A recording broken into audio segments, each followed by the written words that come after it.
Bapak, Ibu, Saudara-saudari, adik-adik yang sangat dikasihi oleh Tuhan Yesus, Shalom. Renungan firman Tuhan kali ini adalah dari Lukas 1 ayat 46 sampai 55. Tema yang akan kita renungkan adalah memuji Tuhan. Di dalam nas ini, yang memuji Tuhan adalah Maria, ibu Yesus. Namun dari konteks Alkitab, kita mengetahui bahwa Tuhan menghendaki setiap orang yang di dalamnya ada Roh Kudus Tuhan untuk memuji Tuhan, seperti Maria memuji Tuhan. Kata yang lebih tepat dari kata memuji adalah menyembah. Tuhan menghendaki anak-anaknya menyembah Tuhan setiap saat di dalam kehidupan anak-anaknya itu. Anak-anak Tuhan yang sungguh-sungguh adalah anak-anak Tuhan. Sudah lahir baru. Ada Roh Kudus Tuhan di dalam diri anak-anak Tuhan itu. Tidak akan menyembah Tuhan di pagi hari, lalu siang harinya hidupnya ngacau, lalu malam harinya menyembah Tuhan lagi. Tidak ada seperti itu. Itulah sebabnya Rasul Paulus di Roma 12 ayat 1 menasehatkan kepada kita semua anak-anak Tuhan supaya kamu mempersembahkan tubuhmu sebagai persembahan yang hidup, yang kudus, dan yang berkenan kepada Allah. Itu adalah ibadahmu yang sejati. Artinya persembahkanlah tubuhmu pagi hari, siang hari, malam hari, terus menerus. Alkitab juga menunjukkan kepada kita secara tersurat dan tersirat bahwa penyembahan itu terjadi hanya karena urapan dari Roh Kudus. Mari kita melihat bagaimana Roh Kudus menuntun Maria untuk melakukan penyembahan atau pemujian kepada Tuhan ini di dalam nas yang sekarang akan kita renungkan. Lukas 1 ayat 46. Lalu kata Maria, jiwaku memuliakan Tuhan. Kata memuliakan yang di dalam bahasa aslinya, bahasa Yunaninya adalah megaluno, yang di dalam bahasa Inggrisnya adalah magnify, ditafsirkan sebagai make great, yang di dalam salah satu penafsirannya diartikan sebagai membuat Tuhan segala-galanya, atau dapat juga dikatakan membuat nama Tuhan dimuliakan dan kerajaan Tuhan diperbesar dengan si pelaku melakukannya atas urapan dari Roh Kudus, sehingga si pelaku dapat melakukannya dengan segenap hati, segenap jiwa, dan segenap kekuatan sebagaimana yang ditunjukkan oleh firman Tuhan di Alkitab. Penafsiran lain dari make great ini adalah membuat Tuhan merasa dipermuliakan. Tuhan memperoleh segala kemuliaan dari apa yang dikatakan oleh si pelaku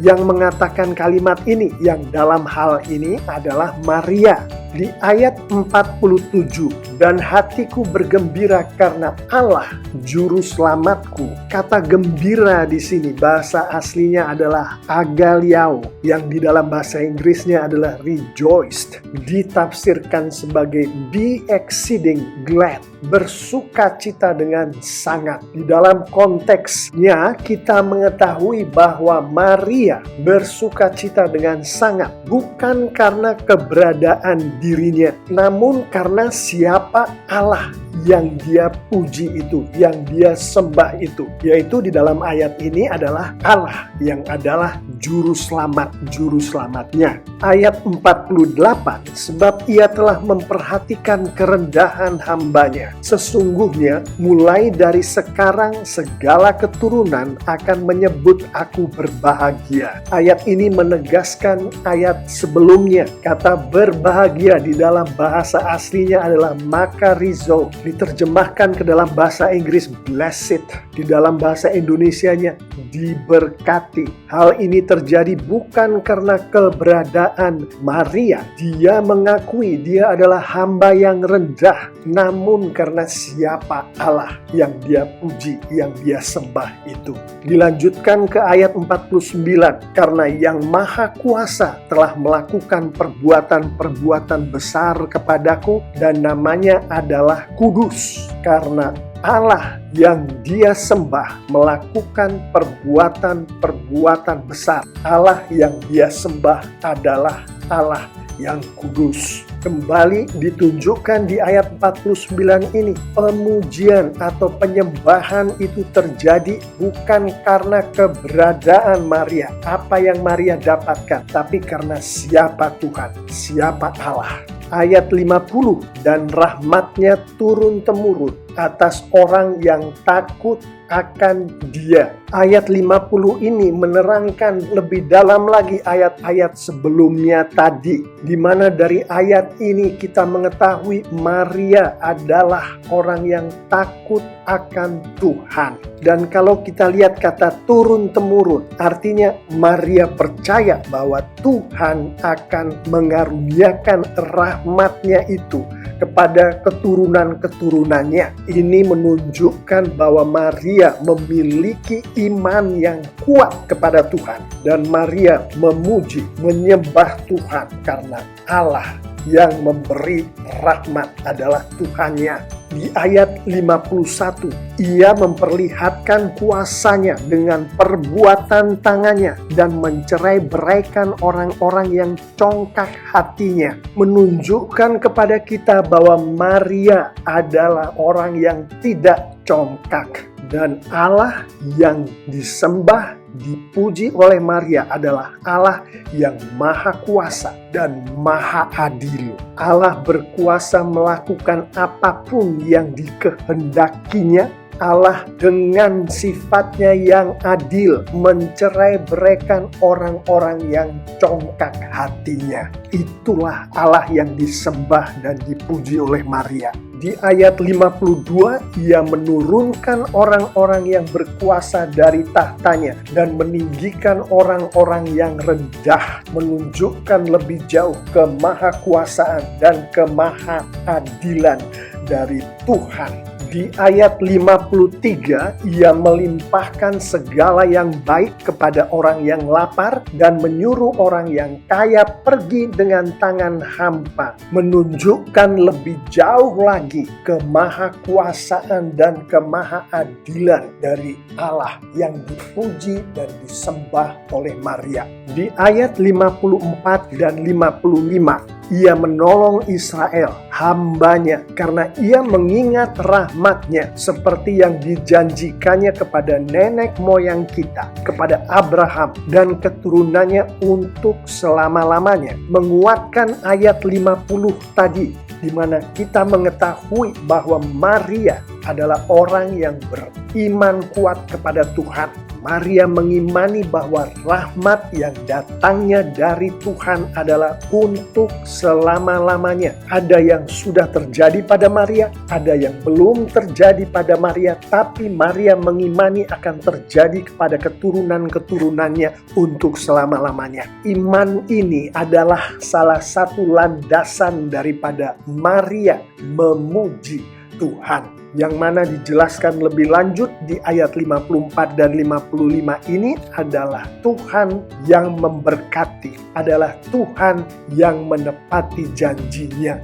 Roh Kuduslah yang memberikan iman itu kepada Maria.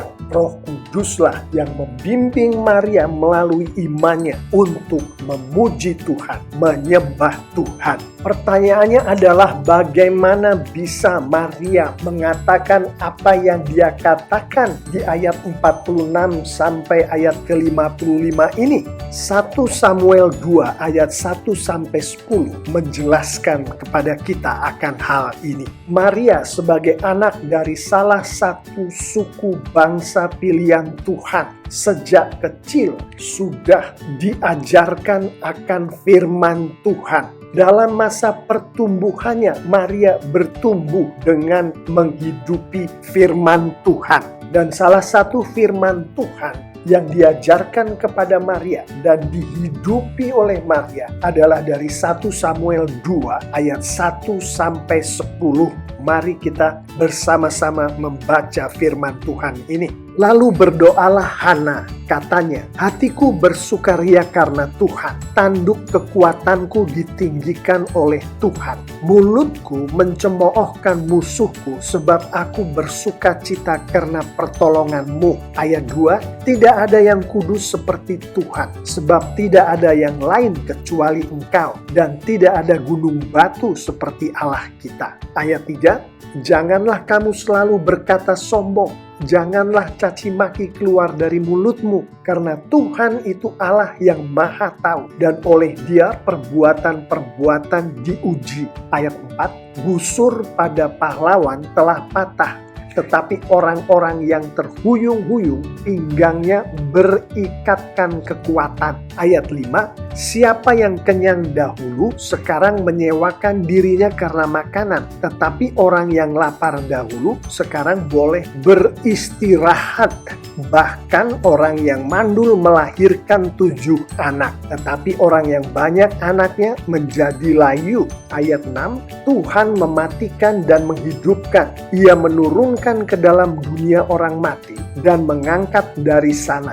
Ayat 7, Tuhan membuat miskin dan membuat kaya. Ia merendahkan dan meninggikan juga. Ayat 8, ia menegakkan orang yang hina dari dalam debu dan mengangkat orang yang miskin dari lumpur untuk mendudukkan dia bersama-sama dengan para bangsawan dan membuat dia memiliki kursi kehormatan. Sebab Tuhan mempunyai alas bumi dan di atasnya ia menaruh daratan.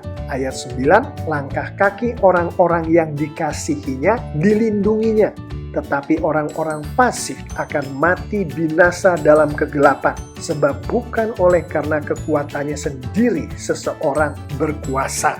Ayat 10, orang yang berbantah dengan Tuhan akan dihancurkan. Atas mereka ia mengguntur di langit. Tuhan mengadili bumi sampai ke ujung-ujungnya. Ia memberi kekuatan kepada raja yang diangkatnya dan meninggikan tanduk kekuatan orang yang diurapinya. Dari 1 Samuel 2 ini dengan jelas secara tersurat dan tersirat firman Tuhan menunjukkan Maria mendasarkan pujiannya, penyembahannya kepada Tuhan pada firman Tuhan yang dipelajarinya, yang dihidupinya, yaitu firman Tuhan dari kitab 1 Samuel 2 ayat 1 sampai 10 tadi. Jelas pujian, penyembahan yang dilakukan oleh Maria kepada Tuhan berlandaskan pada iman Maria, berlandaskan pada firman Tuhan. Kedua ini diberikan kepada Maria oleh Tuhan. Kedua inilah yang datangnya dari Roh Kudus, dipakai oleh Roh Kudus untuk membimbing Maria di dalam penyembahan pemujian kepada Tuhan.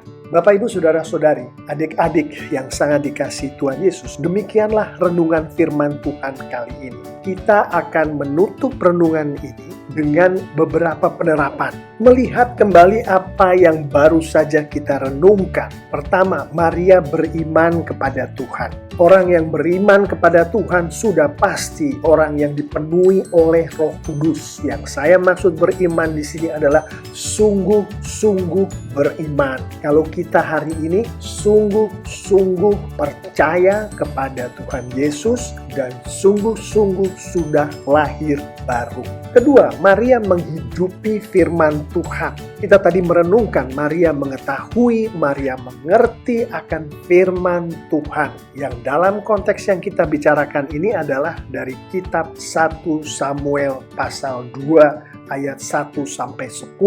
Iman dan firman Tuhan inilah yang dipakai oleh Tuhan untuk Roh Kudusnya bekerja atas Maria, sehingga Maria memuji dan menyembah Tuhan. Inilah yang dimaksud oleh Tuhan Yesus pada saat Tuhan Yesus berfirman di Yohanes 4 ayat 23 dan 24. Tetapi saatnya akan datang dan sudah tiba sekarang bahwa penyembah-penyembah benar akan menyembah Bapa dalam roh dan kebenaran. Sebab Bapa menghendaki penyembah-penyembah demikian. Allah itu roh, dan barang siapa menyembah Dia harus menyembahnya dalam roh dan kebenaran. Bapak, Ibu, saudara-saudari, adik-adik yang sangat dikasihi Tuhan Yesus, sudah jelas di sini Tuhan Yesus sendiri mengatakan bahwa pemujian, penyembahan kepada Tuhan hanya dapat dilakukan oleh mereka yang memiliki Roh Kudus Tuhan di dalam diri mereka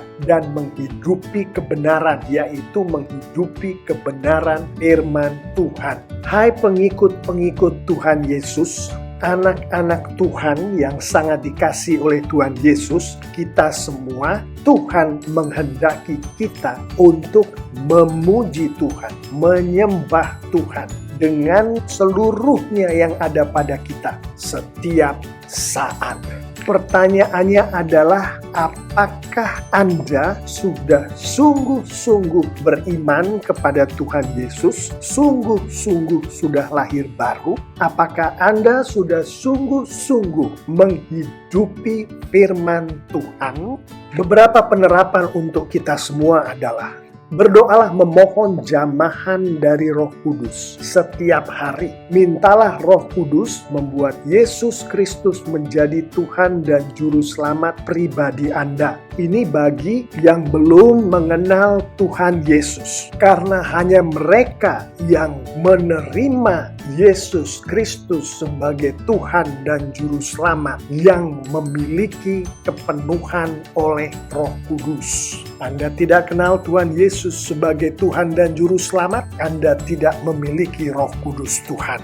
Bagi mereka yang sudah kenal Tuhan Yesus, berdoalah memohon jamahan dari Roh Kudus sehingga Anda sungguh-sungguh lahir baru. Firman Tuhan mengatakan mereka yang belum lahir baru tidak akan memiliki kepenuhan oleh Roh Kudus. Tanpa Roh Kudus, maka seseorang tidak akan memiliki iman kepada Tuhan. Tanpa memiliki iman kepada Tuhan yang datangnya dari Roh Kudus itu, tidak mungkin seseorang bisa memuliakan Tuhan, bisa menyembah Tuhan seperti yang dikehendaki oleh Tuhan. Penerapan selanjutnya adalah dengan jamahan dari Roh Kudus. Bacalah dan mengertilah Alkitab, firman Tuhan, sehingga Anda memiliki hubungan pribadi dengan Tuhan, mengetahui apa yang Tuhan sukai, mengetahui apa yang dibenci oleh Tuhan,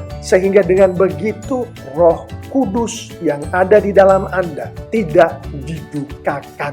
Penerapan yang terakhir adalah dengan jamahan dari Roh Kudus. Lakukanlah firman Tuhan sebagaimana disampaikan di Alkitab, dan lakukan itu secara konsisten setiap hari sehingga Roh Kudus yang sudah ada di dalam Anda berbuah-buah. Buah-buah ini termasuk iman yang semakin kuat dan hati yang memuliakan Tuhan. Bapak, Ibu, saudara-saudari yang sangat dikasihi Tuhan Yesus, saya mengimani apabila kita anak-anak Tuhan melakukan firman Tuhan yang barusan kita renungkan ini lengkap dengan penerapan-penerapannya, Tuhan kita akan dipermuliakan dengan luar biasa. Dan Alkitab menunjukkan secara tersurat dan tersirat, anak-anak Tuhan yang mempermuliakan Tuhan akan diberkati Tuhan dengan luar biasa pula. Amin.